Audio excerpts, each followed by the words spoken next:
Assalamualaikum warahmatullahi wabarakatuh. Halo anak-anakku, apa kabar? Mudah-mudahan semua kalian dalam kondisi sehat.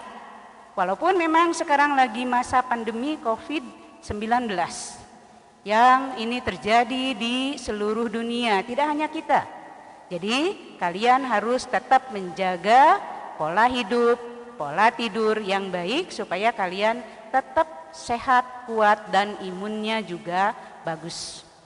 Untuk anak-anakku kelas 7 SMP 1 Bale Endah, jadi kali ini live streaming kegiatan BK.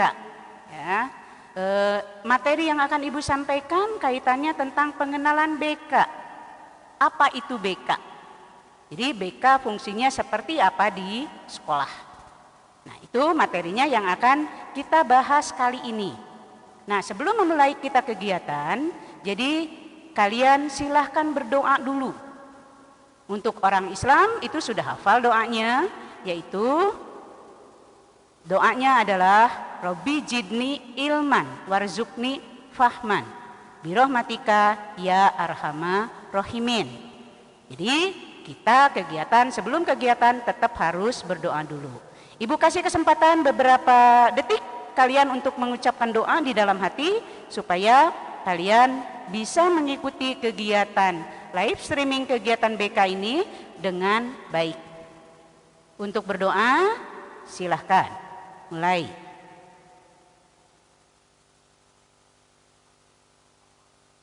Selesai. Untuk anak-anakku, sebelum Ibu memulai kegiatan supaya kalian tidak jenuh, nanti di sela-sela materi yang akan Ibu sampaikan, Ibu akan menyapa kalian.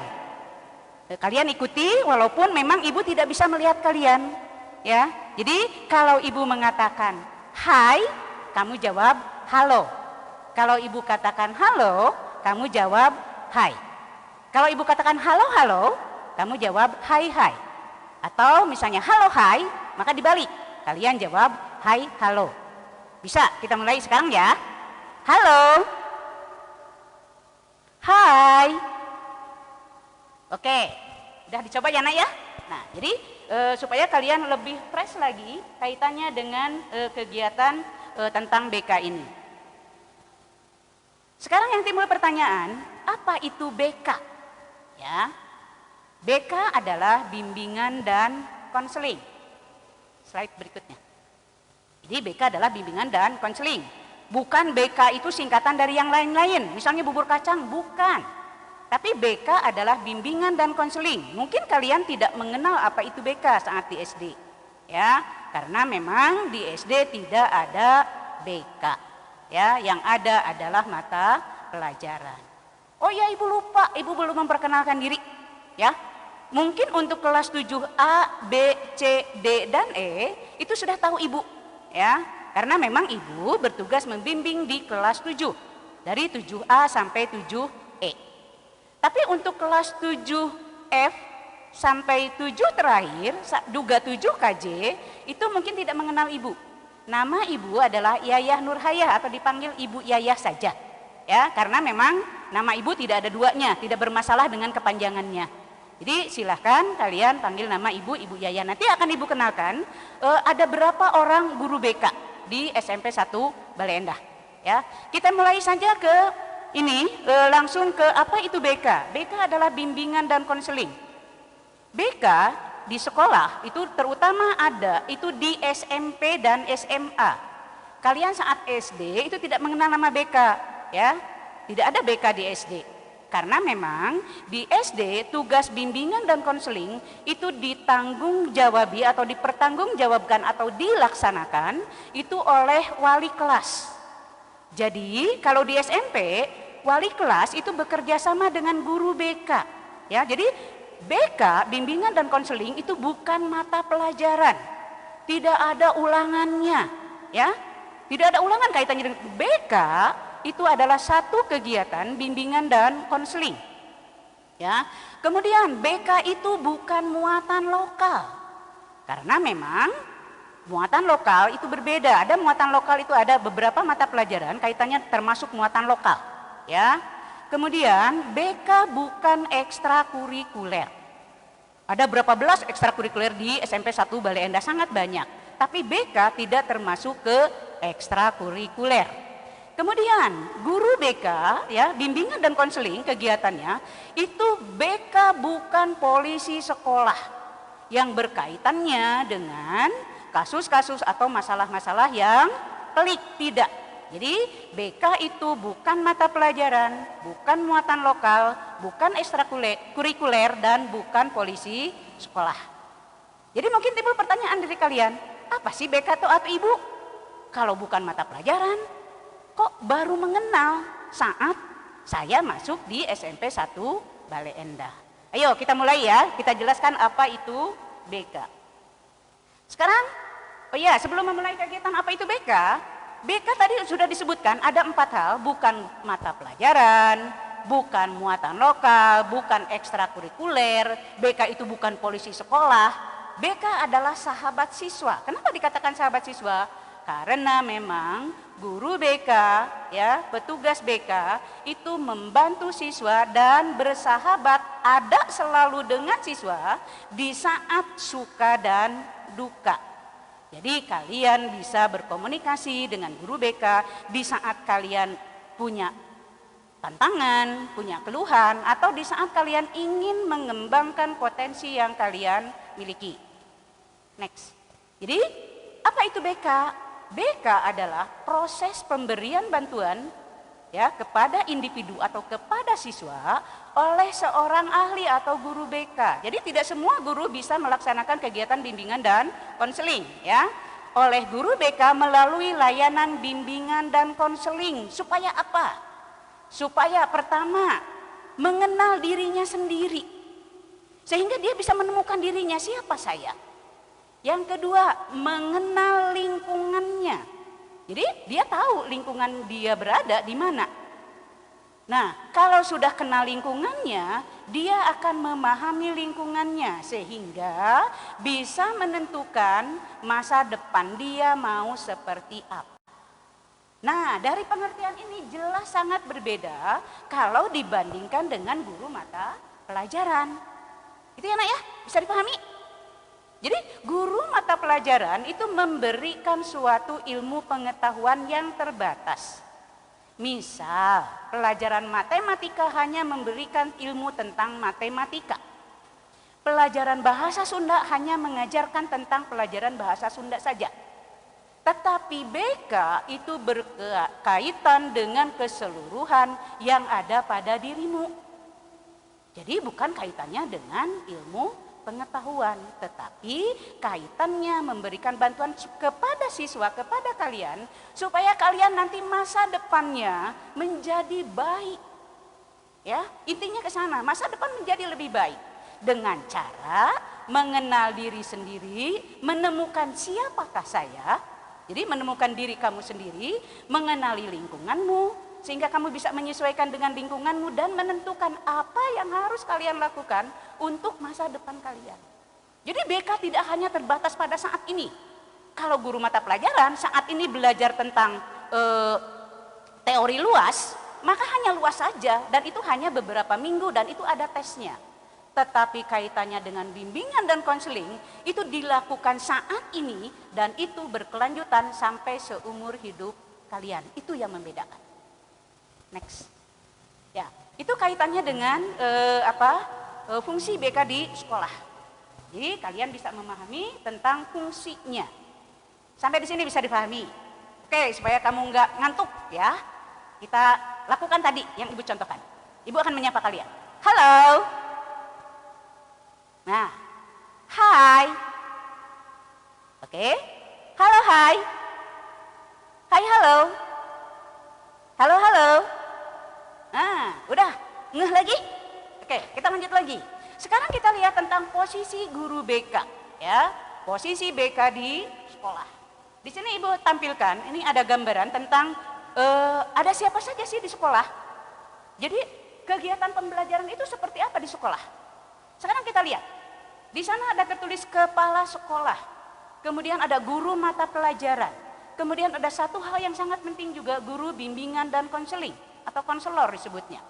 Nah, kepala sekolah di sekolah itu mempunyai tugas memilih sekolah itu sendiri dan memberikan supervisi, menilai bagaimana tentang kegiatan pembelajaran di SMP 1 Bale Endah ini, bagaimana tentang fasilitasnya, itu kepala sekolah yang memimpin. Kemudian siswa itu dibimbing oleh siapa lagi? Belajar dengan siapa saja? Belajar dengan guru mata pelajaran. Mata pelajarannya sangat banyak. Mungkin di SD tidak semuanya ada. Misalnya ada pelajaran bahasa Inggris, itu tidak ada. Mungkin ada sebagian yang tidak ada pelajaran bahasa Inggris. Jadi dari pelajaran PABP, PKN, bahasa Indonesia, bahasa Inggris, matematika, IPS, seni budaya, olahraga, kemudian ada keterampilan, ada juga BK masuk di situ, ya. Jadi BK bukan guru mata pelajaran, tetapi masuk ke dalam sistem pendidikan di sekolah, terutama di SMP 1 Bale Endah, itu sebagai salah satu kesatuan yang bertujuan untuk membantu siswa mengembangkan potensi yang dimilikinya, sampai dia berkembang secara optimal. Kemudian, guru mata pelajaran itu memberi pelajaran, tadi sudah Ibu jelaskan pelajaran apa saja, ya banyak sekali. Dan mungkin kamu sudah berpengalaman sejak zaman SD, pelajaran-pelajaran yang kalian ikuti.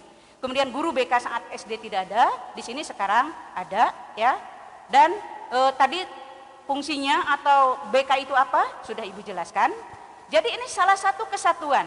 Jadi di mana sih fungsi BK di sekolah? Kalau guru mata pelajaran kan ada ulangannya, Bu. Kalau misalnya ada pelajaran ini ada ulangannya, ada nilai sekian, ada KKM-nya. Kalau BK bagaimana? Nah, mungkin kan timbul pertanyaan kalian. Apakah misalnya kalau BK-nya jelek tidak naik? Nah, ini kaitannya BK itu dengan perilaku. Apakah guru BK membantu siswa? Sangat membantu siswa. Kalau misalnya begini, ini guru BK bisa membantu secara langsung ataupun tidak langsung. Jadi secara langsung kita bisa berbicara, bisa ngobrol, kalian bisa curhat ke guru-guru BK, itu bisa seperti itu langsung. Atau juga guru BK di SMP 1 Bale Endah sangat beruntung karena ada jadwal khusus bimbingan secara klasikal di dalam kelas. Tidak semua sekolah nak seperti itu. Kalian sangat beruntung berada di SMP 1 Bale Endah. Karena memang ada jadwal khusus ke kelas, ditambah guru BK-nya di SMP 1 Bale Endah itu sangat banyak. Di sekolah lain mungkin hanya 1-2 orang guru BK. Di SMP 1 Bale Endah itu sangat banyak. Kenapa dikatakan sangat banyak? Bisa hampir sama atau seimbang dengan guru-guru mata pelajaran. Akan Ibu perkenalkan ya satu persatu. Guru BK di SMP 1 Bale Endah yang pertama itu adalah Bapak Dr. Andes Hasanuddin MPD atau dikenalnya Pak Hasan. Kemudian yang kedua Bapak Omar Mardiana SPD MMPD. Itu mungkin kalian sudah banyak mengenal ya, walaupun kalian siswa baru. Karena Pak Omar juga memiliki tugas sebagai PKS bidang kesiswaan. Oh iya Ibu lupa, Pak Hasan itu PKS bidang kurikulum. Kemudian yang ketiga ada Ibu Dr. Randa Juwana. Nah Ibu Juwana mungkin nanti kalian banyak mengenal kalau sudah kegiatan PKM itu kaitannya dengan koperasi, ya kaitannya dengan pakaian. Itu mungkin bisa berhubungan dengan Ibu Hajah Juwana. Kemudian yang keempat, Ibu Dr. Randa Rosa Rosada. Nah, ini juga sangat aktif kegiatannya. Selain guru BK, beliau juga sebagai pembimbing atau instruktur di UKS, ya. Nah, pasti banyak berhubungan dengan kaitannya dengan kesehatan kalian. Kemudian yang keempat, yang keenam, yang kelima, Ibu lupa. Yang kelima itu Ibu Dr. Randa Eli Yuliani. Nah, Ibu Eli sebagai guru BK sama, tetapi dia juga sebagai instruktur di bidang olahraga karena badannya kuat. Dia keren, jago olahraganya di bidang badminton, ya atau bulu tangkis. Kemudian yang keenam itu Ibu Siti Alawiyah. Ini adalah guru termuda, guru BK. Nah, Ibu Siti Alawiyah ini membimbing di kelas 7 kelas jauh dan kelas 8 kelas jauh. Kemudian yang terakhir Ibu. Nah, Ibu tidak pegang apa-apa, Ibu hanya sebagai guru BK. Jadi tidak mengikuti kegiatan yang lain. Itu guru BK-nya ya nak ya. Sehingga karena guru BK-nya banyak, tiap tingkat itu ada 2 orang guru BK. Di kelas 9 itu ada Pak Hasan dengan Bu Hajah Juwana. Di kelas 8 itu ada 3 orang. ada Bu Eli, Bu Siti dengan Pak Omar. Di kelas 7, Bu Siti juga pegang di kelas 7, ada Ibu dan Bu Rosa. Itu guru-guru BK yang ada di SMP 1 Bale Endah. Nah sekarang di mana sih letaknya guru BK dalam kegiatan mendidik anak atau mendidik siswa supaya berkembang secara optimal? Apa itu optimal? Optimal artinya bukan maksimal nak ya. Kalau maksimal nilai itu maksimal nilainya 100. Sangat minimal, minim sekali itu nilainya 0. Jadi kalau optimal artinya berkembang sesuai dengan kemampuan masing-masing siswa. Jadi di sini sangat dalam BK itu sangat diakui keberadaan atau perbedaan tiap siswa. Tetapi kalau dalam pembelajaran mungkin memberikan pelajarannya itu akan sama secara klasikal, itu dianggap semua sama. Tapi kalau BK tidak, itu individual sifatnya. Itu ya nak ya? Nah sekarang di mana sih fungsi BK? Bagaimana kalau misalnya siswa atau kalian itu tidak paham matematika? Apakah guru BK-nya ngasih pelajaran matematika? Ribet atuh, kan bukan ahlinya. Ahlinya matematika itu adalah ibu guru matematika. Maka guru BK bekerja sama dengan guru mata pelajaran matematika atau dikatakan berkolaborasi. Kalau misalnya kalian tidak paham tentang ini Bu, di himpunan, saya nggak paham, nggak ngerti-ngerti, gimana caranya? Boleh curhat ke ibu. Nanti ibu akan ke konsultasi dengan guru mata pelajaran di kelasmu yang mengajar matematika, maka nanti akan dicari solusinya. Sehingga kamu bisa mengikuti pelajaran matematika dengan baik. Itu di sana letaknya guru BK. Ya, jadi memang guru BK tidak langsung memberikan pelajaran, tapi bisa membantu siswa membimbing dalam hal pembelajaran. Next. Oke, itu kaitannya dengan posisi guru BK di sekolah. Sekarang tadi Ibu jelaskan masih berkaitan dengan tadi, kaitannya dengan pembelajaran, tidak bisa matematik, gitu kan? Nah jadi bidang-bidang apa saja yang diberikan layanan oleh guru BK? Itu ada 4 bidang. Tadi kan Ibu kaitannya matematik tidak paham, itu kaitannya dengan pembelajaran. Jadi ada bidang pribadi, belajar, karir, dan sosial. Satu-satu ya nak ya. Nah kita loncat ke belajar dulu deh, karena memang barusan kaitannya dengan pembelajaran. Nah bidang bimbingan kaitannya dengan pembelajaran itu adalah guru BK membantu siswa dalam menggali potensi yang kamu miliki. Kamu itu kelebihannya apa sih? Pintarnya dalam bidang apa sih? Jadi bukan mencari-cari kekurangan, mencari potensi yang kamu miliki kaitannya dengan pembelajaran. Bagaimana caranya supaya kamu bisa belajar lebih baik sesuai dengan kemampuanmu? Bagaimana fasilitas yang ada di rumahmu? Karena memang fasilitas di sekolah itu akan sama, tiap siswa akan sama, mendapatkan hal yang sama. Tetapi di rumah pasti akan berbeda, sehingga tantangannya akan berbeda. Di sanalah fungsi guru BK membantu siswa itu supaya prestasi belajarnya makin lama makin bagus. Itu kuncinya ke sana. Jadi guru BK membantu, tapi dengan catatan bukan membantu dalam hal materi pelajaran. Tidak seperti itu.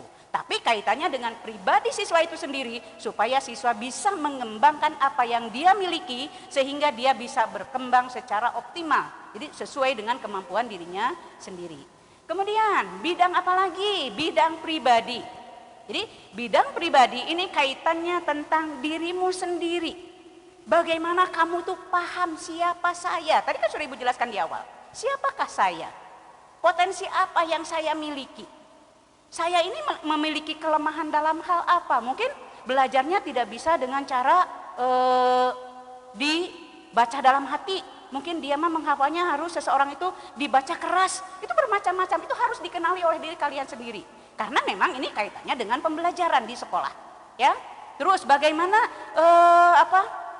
setelah kamu mengetahui apa kelebihannya, apa kekurangannya, sehingga kamu memerlukan kemampuan untuk mengambil keputusan.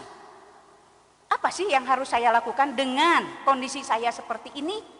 Misalnya dengan ruang belajar yang harus sama-sama dengan adik.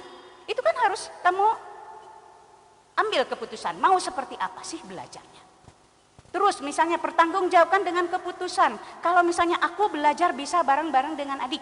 Itu kan keputusanmu. Maka kamu harus bisa kerjasama dengan adik belajar bareng-bareng. Kalau misalnya kamu ngambil keputusannya, aku belajarnya ingin sendiri, ingin sepi, maka aku belajarnya harus malam hari. Nah, di saat misalnya adik-adik sudah tidur, maka kamu belajar, silahkan. Itu ambil keputusan dan dipertanggungjawabkan supaya kamu bisa mengembangkan dirimu sendiri. Kemudian kaitannya dengan karir. Apa itu karir? Karir adalah kaitannya tentang apa yang kamu miliki nanti di masa yang akan datang. Baik itu karir di bidang pendidikan maupun karir dalam dunia pekerjaan. Kalau misalnya karir di pendidikan, ini di SMP itu terbatasnya hanya sekedar karir pendidikan itu kamu punya target ingin dapat nilai berapa. Misalnya aku bertarget dapat matematika nilainya 80, tapi aku baru 70. Kan kamu bingung, ini di mana sih letak kesalahanku? Karena aku belajar dengan baik, belajar dengan giat, dengan rutin. Tapi kenapa kok aku hanya dapat 70 terus? Nah, itu bisa konsultasi ke guru BK. Nah, kalau karir di SMA mungkin kaitannya dengan pemilihan jurusan. Kalau di SMP tidak ada pemilihan jurusan, kaitannya dengan pembelajaran. Kemudian dengan kondisi sekarang kalian bisa mempertanggungjawabkan keputusan kalian, pribadi kalian jadi lebih baik, belajarnya lebih rutin, lebih bagus. Jadi ada kontinuitas yang bagus karena belajar itu perlu kontinuitas, ya. Kemudian karir kamu nanti ke depannya mau jadi apa? Karena tumpuannya kalau misalnya karir mau jadi apa, itu berjenjang dari SD, SMP, SMA, baru nanti karir apa yang akan diambil. Oke, sekarang kita lanjutkan lagi. Kaitannya dengan sosial, ya. Sosial itu seperti apa? Nah, guru BK membimbing siswa, membantu siswa dalam memahami lingkungan. Karena memang tidak semua siswa bisa memahami lingkungan di mana dia berada. Kadang-kadang begini, sering kejadian, Ibu lihat, siswa SMP 1 Bale Endah belajarnya itu masuknya jam 7 kurang seperempat. Tapi apa yang terjadi? Oke, kita ini lanjut ya, karena memang sekarang azan dulu, kita dengarkan dulu azan, nanti kita lanjutkan sambil istirahat dulu kalian ya, kita lanjut nanti.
Ya, oke, kita lanjut lagi ya, Nak ya.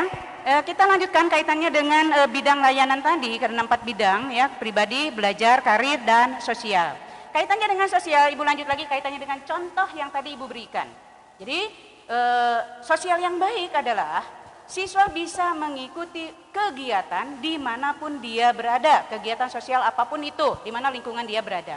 Ibu contohkan tadi, siswa masuk di SMP 1 Bale Endah, lingkungan sosialnya mengatur bahwa siswa tersebut harus masuk jam 7 kurang seperempat. Berarti 7 kurang seperempat itu sudah standby di sekolah. Tetapi dia datangnya jam 7 lebih.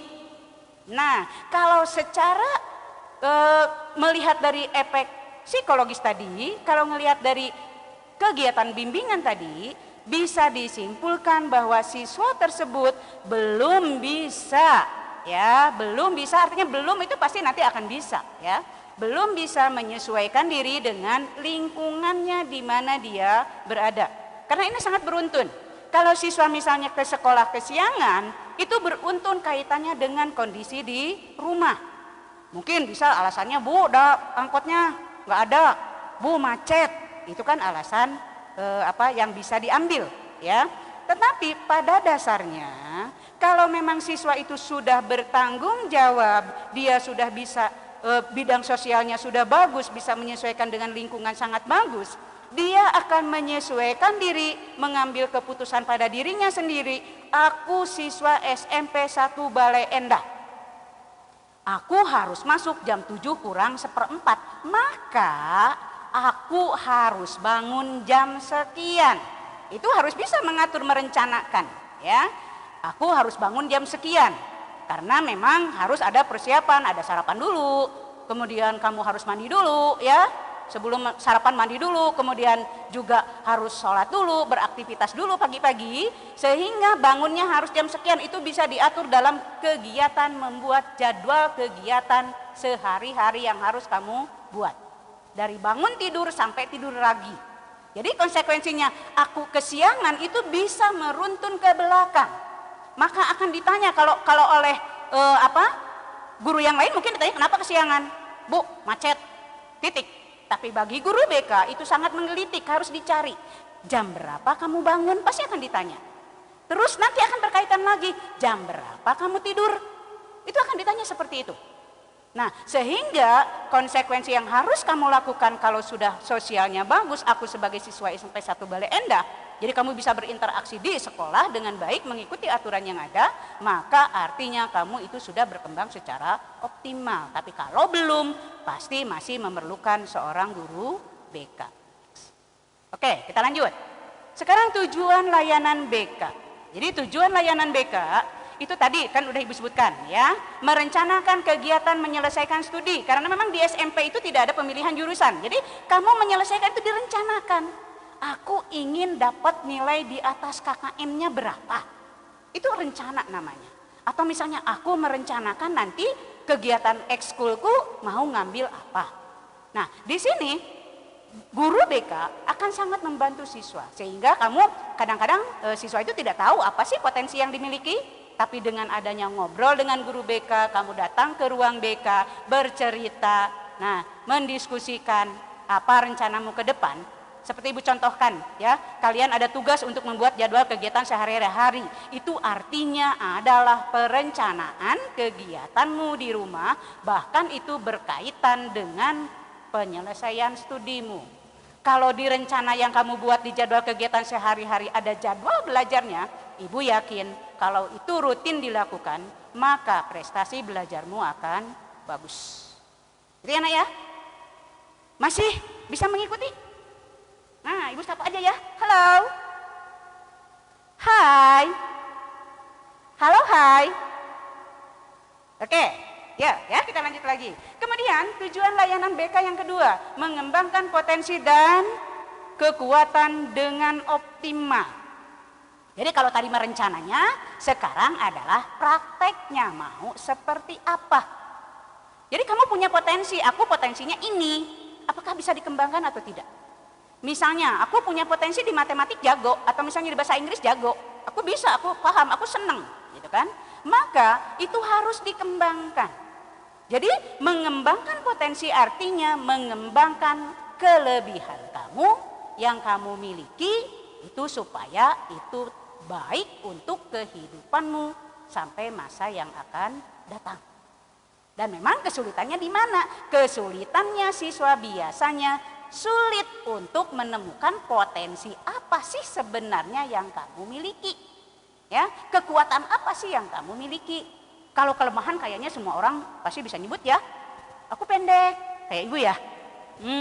Tapi pendek juga kan, ibu punya otak, kembangkan otak ibu. Jadi kita jangan berpikir bahwa aku ngelihat kelemahanku. Misalnya, kok aku nggak bisa ngelihat tanpa kacamata? Apakah itu kekurangan? Bukan kekurangan. Ya, tapi kembangkan potensi lain yang kamu miliki. Jadi di sini kembangkan potensi, jangan minder apa kekurangannya. Gali terus apa yang kamu miliki, nilai plusnya. Ya. Kemudian yang ketiga, menyesuaikan diri dengan lingkungan secara positif dan dinamis. Ini berkaitan dengan sosial tadi ya nak ya. Ya, jadi kamu harus bisa menyesuaikan di mana sih sebenarnya kamu berada. Misal kamu pergi ke masjid, ya, ke masjid tujuannya mau sholat atau mau mendengarkan ceramah agama atau mau diskusi tentang agama. Apakah pantas pergi ke masjid menggunakan celana pendek, gitu kan? Kan biasanya ke masjid kan langsung oh iya pakai celana panjang kalau laki-laki tutup auratnya, ya, atau pakai sarung. Atau misal begini, di kolam renang menggunakan baju untuk renang. Siswa yang bisa menyesuaikan ya baju renang digunakan pada saat renang. Tapi apakah mungkin seseorang menggunakan baju renang di lapangan badminton? Itu nggak mungkin kan ya nak ya? Jadi artinya menyesuaikan itu sesuaikan diri kita baik itu secara fisiknya, dari pakaiannya, dari penampilannya, dari tutur katanya. Karena nggak mungkin kan kalian bertutur kata jelek atau negatif di saat berada di masjid. Ya, kemudian kaitannya dengan sikapnya. Jadi kalian harus bisa menyesuaikan, oh ini lagi pelajaran olahraga, maka aku bisa lari-lari ketawa-ketawa hahaha gitu kan. Tapi apakah di saat pembelajaran matematik bisa ketawa-ketawa di kelas? Itu nggak mungkin, harus menyimak. Oh iya, guru menjelaskan tentang ini, aku nggak paham ini, aku bertanya. Jadi nggak bisa kegiatan ataupun sikap kamu diberlakukan di semua tempat. Kemudian yang keempat, mengatasi kesulitan dan hambatan yang dihadapi. Ya itu tadi ibu jelaskan ya, ini sudah terangkum semua. Bahwa misalnya kamu merasa, kok aku tidak bisa melihat tanpa kacamata, itu kesulitanmu. Solusinya apa? Solusinya yang pertama kamu harus pakai kacamata. Biasanya anak-anak itu adalah min ya matanya. Jadi kacamata harus terus digunakan, jangan males. Jangan bu udah jelek atau penampilan saya kalau pakai kacamata, jadi kacamatanya di belajar di kelas teh aku nggak pakai, merasa nggak cantik atau merasa nggak tampan, tidak seperti itu. Jadi hadapi, aku pakai kacamata, tapi aku bisa menggali potensiku selain di bidang mata.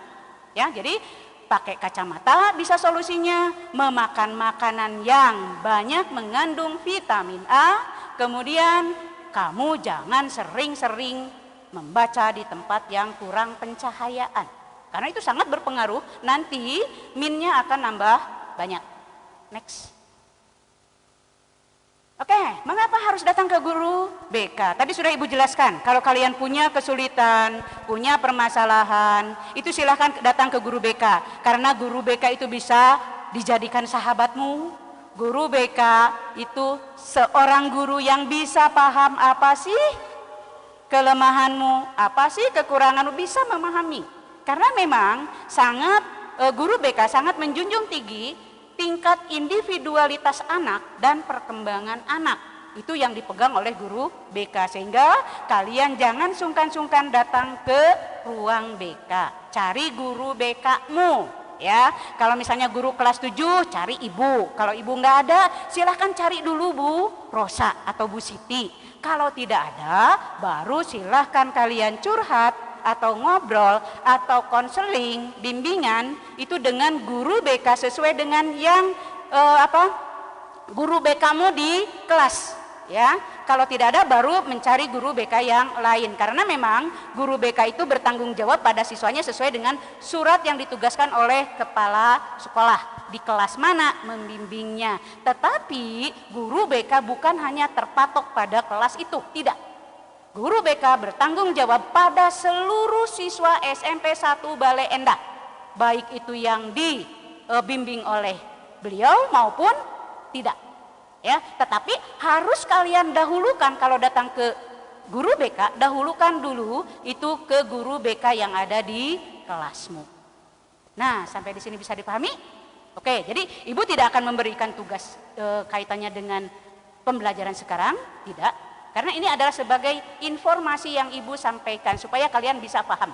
Karena kaitannya dengan nanti kegiatan di kelas itu akan berbeda lagi, tetapi tadi sudah ibu kupas untuk kelas 7A sampai 7E, itu mungkin kaitannya dengan perencanaan. Kalian sudah membuat tugas dari ibu, membuat rencana kegiatan sehari-hari dari bangun tidur sampai tidur lagi, dari hari Senin sampai hari Jumat. Mungkin ada yang sudah ditugaskan untuk membuat hari Sabtu dan hari Minggu. Demikian anak-anakku yang bisa ibu sampaikan, ibu informasikan kaitannya tentang apa itu BK. Mudah-mudahan kalian bisa memahami dan bisa berkomunikasi dengan guru BK secara baik. Dan hal itu kalau komunikasi terjalin dengan baik, insya Allah mudah-mudahan kalian bisa berkembang menjadi siswa yang lebih baik. Ya, kita tutup pertemuan hari ini dengan mengucapkan hamdalah bersama-sama. Alhamdulillahirobbil alamin. Billahi taufik wal hidayah. Wassalamualaikum warahmatullahi wabarakatuh.